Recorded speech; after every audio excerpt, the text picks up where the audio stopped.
우리 함께 일어나셔서 우리에게 주신 하나님의 말씀을 봉독하겠습니다. 오늘 말씀은 출애굽기 12장 37절에서 42절까지의 말씀입니다. 제가 먼저 읽습니다. 마침내 이스라엘 자손이 라암셋을 떠나서 숫곳으로 갔는데 딸린 아이들 외에 장정만 해도 60만 가량이 되었다.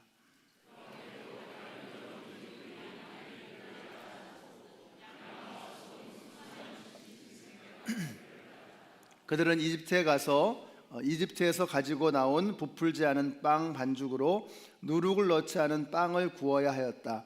그들은 이집트에서 급히 쫓겨 나왔으므로 먹거리를 장말할 겨를이 없었다.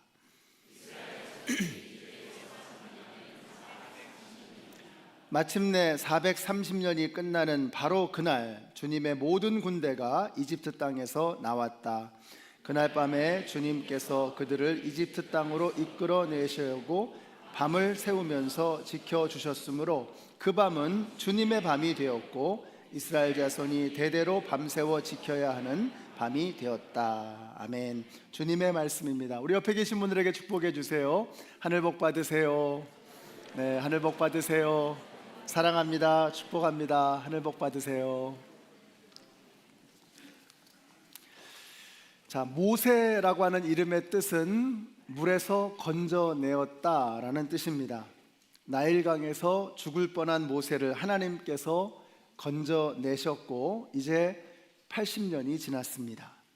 하나님은 이제 건져 올림을 받은 모세에게 명하십니다. 이제 내가 가서 이스라엘을 건져 올려라.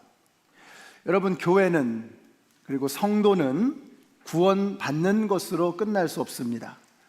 우리가 건져 올림을 받았으니 저 물속에 빠져가는 이들을 가서 건져 올려야 합니다.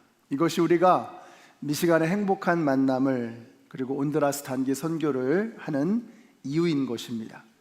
이곳에서 그리고 저기 멀리서 죽어가는 많은 영혼들을 우리가 외면할 수 없기 때문입니다. 이제 모세는 이집트로 향합니다. 모세가 텐트를 치고 야영을 하는데 하나님께서 신방 오셨습니다. 용기 내라고, 넌 잘할 수 있어 격려하기 위해서 살갑게 오신 것이 아니고 죽이겠다고 살기등등하게 오셨습니다. 이 말씀이 너무 그래서 이상한 말씀이 아닐 수가 없습니다. 아니, 가라고 하셔서 어렵게 순종해서 가는데 그 도중에 모세를 죽이시겠다는 것입니다. 너무 이해가 안 되는 거죠. 바로 이 말씀을 묵상하고 있는데 한 성도님이 제 방에 찾아오셨습니다. 목사님, 출애굽기를 읽고 있는데 바로 이 부분이 너무 이해가 안 된다는 거예요. 그래서 이런 설명을 드렸습니다. 우리가 말씀을 읽을 때 말이죠, 그냥 문자 그대로만 읽으면 그 말씀의 본뜻을 알 수가 없습니다. 그 말씀에 새겨진 그 진정한 뜻, 그 본뜻, 그것은 행간을 읽어내야만 하는 것이죠. 가령 예를 들어서 독수리는 때가 되면 새끼를 둥지에서 밀어서 떨어뜨립니다. 근데 이게 죽이려고 하는 게 아니죠. 날아오르게 하기 위함입니다. 오늘 말씀도 마찬가지입니다. 모세를 진짜로 죽이려고 하는 것이 아닙니다. 모세에게 날개를 달아주시기 위함이었습니다. 한번 보세요. 모세가 이집트에 도착하기 직전입니다. 지금 이 상황이 이제 곧 가서 이스라엘 백성들을 만날 것이고 이집트의 황제를 만나게 될 것입니다. 하나님께서 그를 준비시켜 주시는 것입니다. 자, 어떻게 준비시키시나? 모세는 신실한 레위 지파 가문에서 태어났죠. 그러니까 모세는 할례를 받았을 것입니다. 근데 문제는 그의 자식들이었습니다. 버넌 맥기 목사님은 약간 유머스럽게 이방인이었던 십보라가 어린 아이에게 할례를 행하는 그 끔찍한 일을 동의할 수 없어서 이 모세가 공처가라서 그래서 할례를 줄 수 없었을 것이다, 이렇게 추측을 했습니다. 근데 하나님의 사자가 찾아와서 모세에게 죽일 듯이 달려들 때 십보라가 그 아내가 알아챘던 것입니다. 이 문제가 바로 할례에 관한 문제 때문이구나. 그래서 돌칼로 자식에게 할례를 행하고 그 포피를 모세에게 던졌던 것입니다. 어쩌면 이때 모세가 깨닫지 못했던 그 언약 백성의 의미, 하나님과의 언약의 의미를 다시 한번 마음에 새기게 되었는지도 모르겠습니다. 같이 한번 읽어보실까요? 시작. 너희 가운데서 남자는 모두 할례를 받아야 한다. 이것은 너와 내 뒤에 오는 너의 자손과 세우는 나의 언약, 곧 너희가 모두 지켜야 할 언약이다. 성경에서 할례라고 하는 것이 제일 처음으로 나오는 장면입니다. 바로 아브라함이 99세가 되었을 때였습니다. 이삭이 태어나기 바로 1년 전 하나님께서 말씀하셨습니다. 이제 내가 너와 언약을 세우겠다. 아브라함에게 하신 말씀이에요. 내가 잘 될 것이고 너의 자손 대대로 잘 될 것이다. 내가 너를 지켜주겠다. 자, 그리고 나서 그 약속의 증표로 주셨던 것이 바로 할례라고 하는 것입니다. 자, 그러니까 할례는 부담이 아니고 아브라함과 그의 자손에게 잘 되게 하시겠다고 하는 하나님의 선물, 하나님의 은혜, 하나님의 약속의 증표였던 것입니다. 그러니까 이건 특권입니다. 특권. 이 특권을 모세에게 주시겠다고 하는데 어떤 모습으로 주시겠다는 거예요? 죽이겠다고 하면서 달려오시는 그런 모습으로 모세에게 주시겠다는 거예요. 여러분, 이게 보이십니까? 그러니까 모세를 사실은 죽이겠다는 것이 아니고 내가 너를 정말 죽도록 사랑한다. 너에게 정말 죽도록 이 축복을 주기를 원한다 라고 말씀하고 있는 것입니다. 그러니까 이걸 좁게 보면 어때요? 하나님이 이해가 안 되죠. 오늘 말씀, 이 4장에 나오는 이 말씀도 그렇고 이 상황을 가만히 이렇게 좁게 보면 이해가 안 됩니다. 아니, 왜 모세를 죽이려고 하시나? 근데 이걸 크게 보고 넓게 보고 길게 보면 이게 이해가 되는 것입니다. 그래서 우리가 신앙생활이 좁게 보면 항상 감정이 상합니다. 하나님께서 왜 나에게 이러시나? 왜 나에게 이렇게 하시나? 섭섭합니다. 항상 우리의 믿음 생활은 좁게 보면 감정이 올라오는 거예요. 근데 길게 보고 넓게 보고 크게 보면 감동이 밀려오는 것입니다. 여러분, 이걸 기억하셔야 돼요. 좁게 보면 감정이 상하고 감정이 올라와요. 근데 넓게, 길게, 크게 보면 감동이 몰려오는 것입니다. 오늘 이 장면도 그렇게 봐야 되는 거예요. 이해가 안 되죠. 왜 모세를 죽이겠다고 하시나? 근데 조금만 넓혀서 봐도, 확장해서 봐도, 아, 그렇구나. 하나님께서 모세를 이렇게 사랑하시는구나. 이렇게 말씀하고 계시는 거예요. 사랑하는 성도 여러분, 하나님께서 종종 우리를 둥지에서 밀어 떨어뜨리는 것 같은 그런 느낌을 받을 때가 있습니다. 우리가 하나님이 하시는 일을 다 이해할 수가 없어요. 그래서 좁게 보면 항상 마음이 상합니다. 섭섭합니다. 하나님 왜 이러세요? 하나님 저에게 왜 이렇게 하시는 거예요? 근데 길게, 넓게, 크게 보면 감동이 밀려오는 거예요. 아, 그래서 하나님 그렇게 하셨군요. 믿음 생활이라는 게 여러분 다른 게 아닙니다. 자꾸 넓게 보고 길게 보는, 하나님을 향한 신뢰를 쌓아가는 이런 과정이라고 하는 것입니다. 여러분, 사망의 음침한 골짜기에는 반드시 끝이 있습니다. 하나님 왜 나에게 이렇게 어려운 고통스러운 길을 걸어가게 하시나요? 그러나 사망의 음침한 골짜기에는 반드시 끝이 있어요. 그 끝에는 쉴만한 물가, 푸른 초장이 우리를 기다리고 있는 것입니다. 이것을 길게, 넓게, 크게 볼 수 있는 그 훈련을 해나가야 하는 것입니다. 자, 이제 이집트에 도착해서 바로를 만나게 됩니다. 주저하지 않고 선포합니다. Let my people go. 나의 백성들로 하여금 이제 이집트를 떠나게 하라. 그랬더니 뭐라 그래요?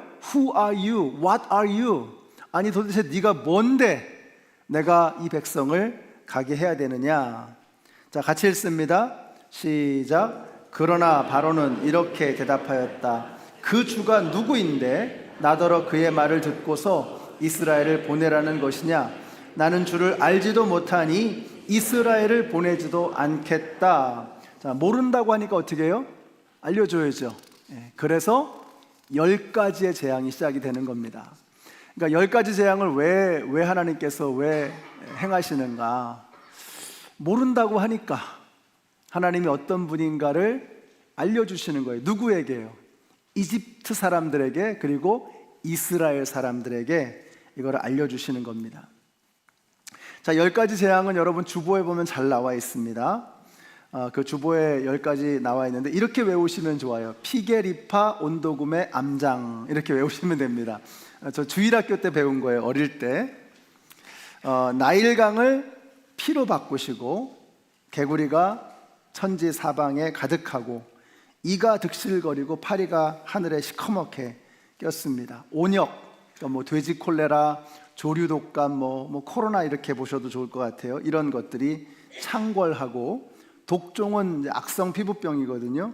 정말 막 기왓장으로 벅벅 긁어야 되는 고통스러운 피부병이 사람들에게 막 퍼져가는 것입니다. 주먹만한 우박이 쏟아지는 거예요. 메뚜기가 모든 곡식을 다 갉아먹습니다. 흑암은 공포와 두려움을 상징하는 것이죠. 그 잘 나가던 이 이집트 나라가 풍비박산이 나기 일보 직전입니다. 그리고는 마지막으로 이집트에 있는 모든 장자들을 다 죽이겠다. 무슨 말입니까, 여러분? 장자를 죽인다는 말은 그 장자 밑에 있는 모든 자식들을 다 죽이겠다는 것의 의미를 상징하는 거예요. 그러면 장자를 죽인다는 말은 뭐예요? 이집트의 미래를 끊어버리겠다는 그런 뜻입니다. 얼마나 무섭습니까?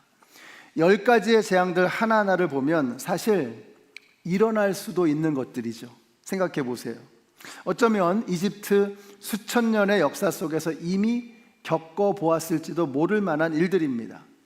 그래서 그럴 수도 있겠지라고 생각을 했을 겁니다. 그런데 사실 이 정도의 규모였다면, 여러분 읽어보시면 아시겠지만 이 정도의 규모였다면 바보가 아닌 다음에는 이게 그냥 단순한 보통 재앙이 아니라는 것을 눈치채야 하는데 눈이 가려지니까 이게 안 보이는 거예요.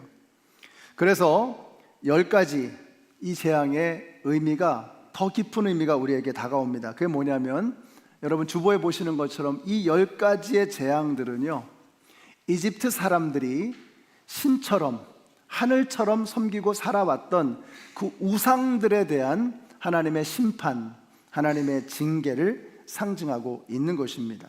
그러니까 이 재앙들 하나하나가 다 이집트 사람들이 섬겼던 그 신들에 대한 심판이라고 하는 것입니다. 마치 도장 깨기를 하듯이 이집트가 엎드리던 그 가짜 신들을 하나하나 깨트려 나가시는 것입니다.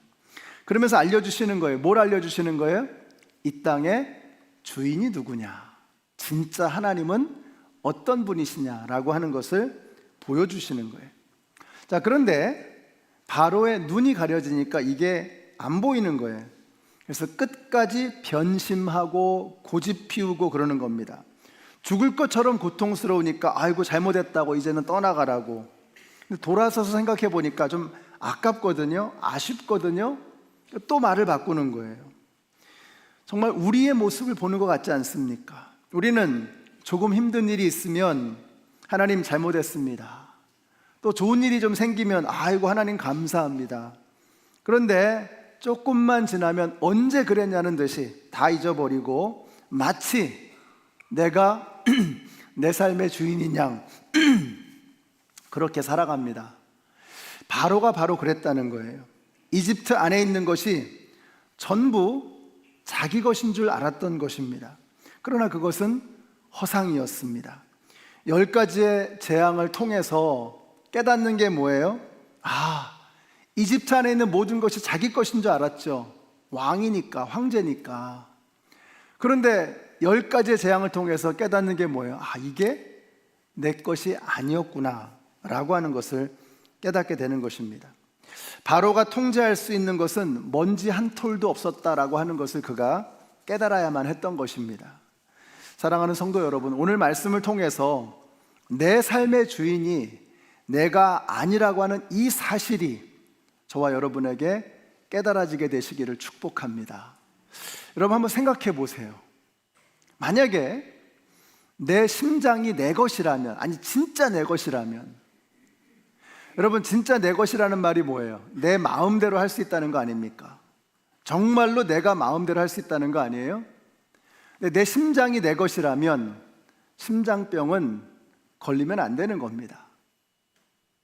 간이 내 것이라면 간암은, 간경화는 생기면 안 되는 겁니다. 내 호흡, 내 생명이 정말로 나의 것이라면 그러면 우리는 죽으면 안 됩니다. 그런데 우리는 단 한순간도 우리의 뜻대로 우리의 생명을 연장할 수 없습니다.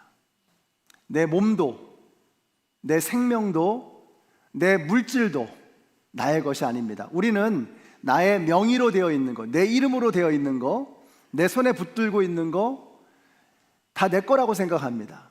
심지어는 내 자식도 내 것이라고 생각하죠. 아니라는 거예요. 이 10가지 재앙을 통해서 보여주는 게 뭐예요? 그거 다 네 거 아니야 라고 말씀하고 있는 거예요.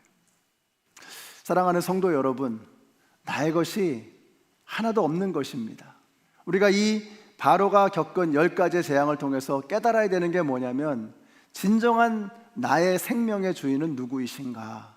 내 삶의 주인은 누구이신가? 나의 삶의 참 주인이 되시는 그 주님을 바라보고 그 주님을 의지하고 그 주님을 따라가는 저와 여러분이 되시기를 예수님의 이름으로 축원합니다. 이집트의 모든 장자들이 죽어야 하는 바로 그 밤을 오늘 말씀해 보니까 주님의 밤이다 이렇게 표현하고 있습니다. 그 밤은 여호와 하나님의 밤이었습니다. 여호와께서 하나님이시고 이 땅의 주인이심을 이집트의 모든 이들에게 선포하는 밤이었습니다. 여호와께서 지나가는 모든 집집마다 그 집의 장자가 죽는다는 거예요. 여러분, 장자가 죽는다는 것은 다 죽는다는 뜻이라고 말씀드렸잖아요. 그러나 죽음을 피할 수 있는 방법이 있었습니다. 그 밤에 그들은 무엇을 해야 했었는가? 같이 읽습니다. 시작. 문틀에 피를 발랐으며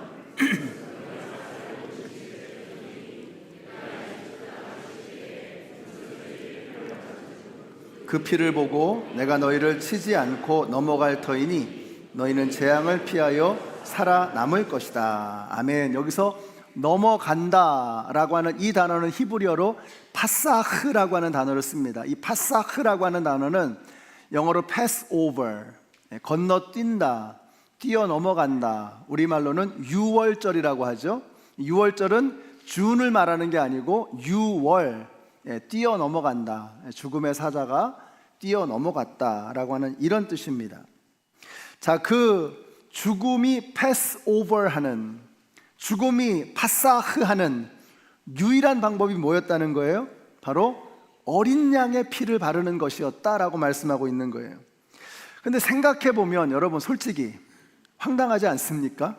말이 안 되잖아요. 아니, 어린 양의 피를 바르는 것과 죽음을 피하는 일 사이에 어떤 상관관계가 있습니까? 거기에 어떤 논리적인 설명이나 과학적인 해설이 있을 수 있습니까? 말이 안 되는 거예요. 그러니까 이것은 이해의 문제가 아니라 믿음의 문제였던 것입니다. 선택의 문제였던 것입니다. 그 말씀을 믿고 그대로 행한 자는 죽음을 면하게 될 것이요, 그 말씀이 믿어지지 않아서 끝내 거부하는 사람은 결코 죽음을 면하지 못하게 될 것이다 라는 것입니다. 그러니까 거기에는 어떠한 조건도 따라오지 않습니다. 딱 하나, 하나님의 말씀을 믿고 그 피를 바르는 것, 그거 하나만 보시겠다는 거예요. 같이 읽습니다. 시작. 본국인에게나 너희에게 몸붙여 사는 타국인에게나 이 법은 동일하다. 영접하는 자, 곧 그 이름을 믿는 자들에게는 하나님의 자녀가 되는 권세를 주셨으니 이것은 혈통으로나 육정으로나 사람의 뜻으로 나지 아니하고 오직 뭐예요? 하나님에게서 난 자들이니라 라고 말씀하고 계세요. 다른 조건을 보지 않겠다고 말씀하시는 거예요. 여러분, 이스라엘이라도 피를 바르지 않으면 죽는 것입니다. 이집시언이라도 피를 바르면 사는 것입니다. 혈통이 중요하지 않습니다. 고관대작이라고 죽음을 피해갈 수 있는 것이 아니었습니다. 돈이 있다고, 공부를 많이 했다고 어림도 없습니다. 다 소용없는 것이었습니다. 딱 하나만 보시겠다는 거예요. 딱 하나. 그 하나가 뭐예요? 따라해 주세요. 아들이 있는 자에게는 생명이 있고 하나님의 아들이 없는 자에게는 생명이 없느니라. 아멘이시죠? 얼마나 공정합니까, 여러분? 내가 돈을 많이 벌어야 된다, 공부를 많이 해야 된다, 유명한 사람이 된다, 대단한 사람이 돼야 된다. 그건 기준이 될 수 없어요. 착하게 살아야 한다. 아니, 얼마나 착하게 살아야 천국 가는 것입니까? 그건 기준이 될 수 없어요. 말이 되는 것 같지만 조금만 생각해 봐도 말이 안 되는 것입니다. 하나님은 그런 조건들을 따지지 않겠다고 말씀하시는 거예요. 딱 하나 보겠다. 아들이 있는 자에게는 생명이 있고 하나님의 아들이 없는 자에게는 생명이 없느니라. 어린 양의 피, 그 보혈의 피를 좌우 문설주와 상인방에 발랐느냐, 이거 하나만 보시겠다고 말씀하고 있는 것입니다.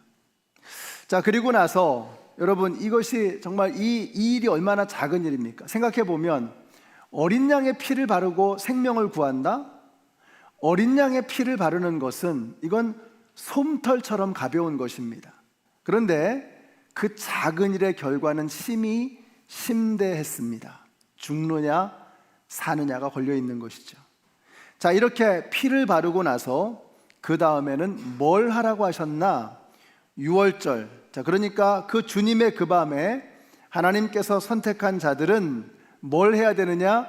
어린 양을 구워 먹고 무교병, 그러니까 누룩이 들어가 있지 않은 빵을 먹되 어떻게 먹으라는 거예요?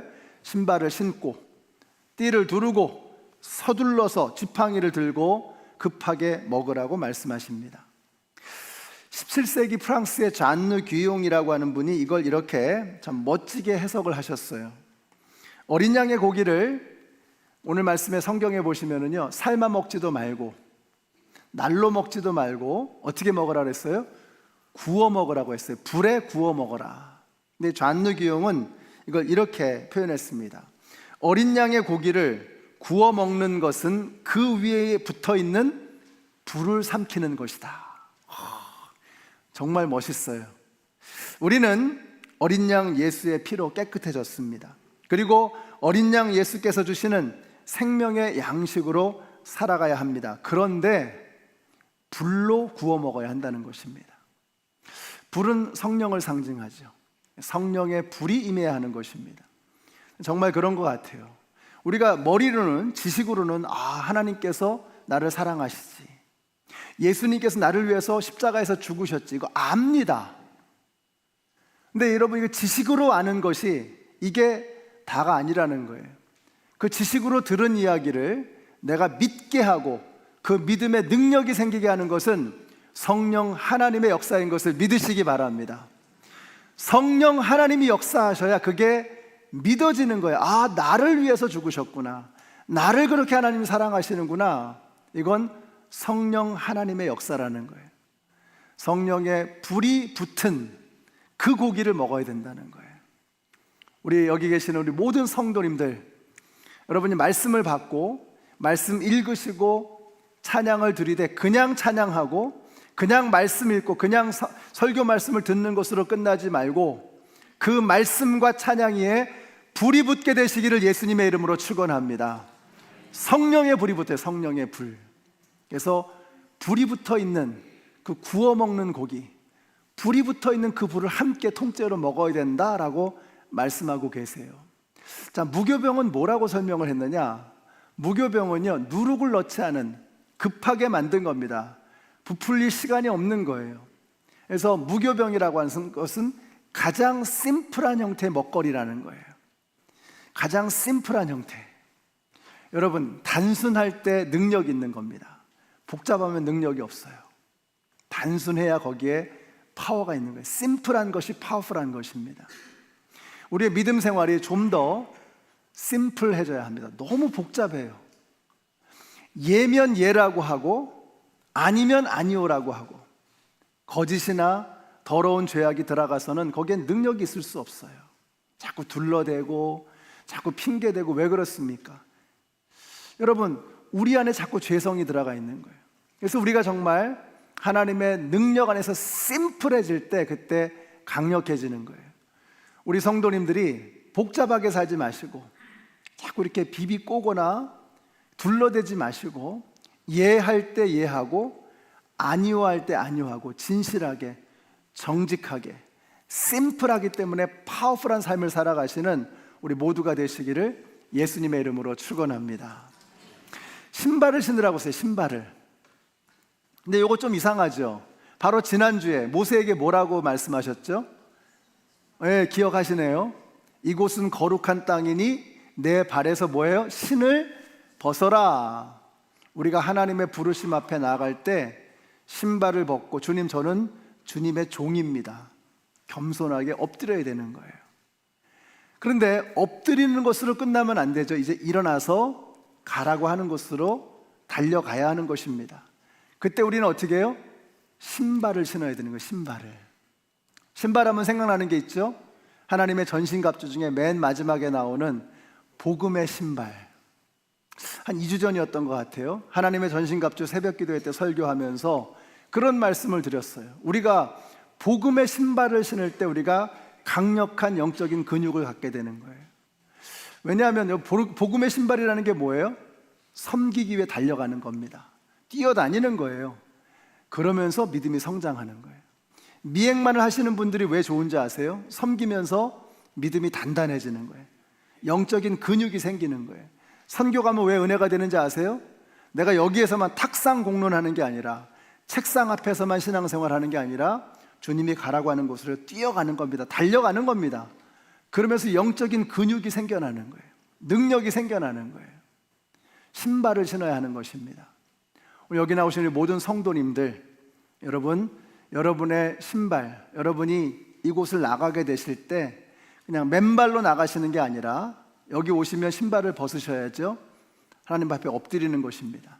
이 자리를 나서실 때는 복음의 신발을 신고 섬김의 신발을 신고 세상에 나아가서 하나님의 영광을 멋지게 드러내시는 우리 모든 성도님들이 되시기를 예수님의 이름으로 축원합니다.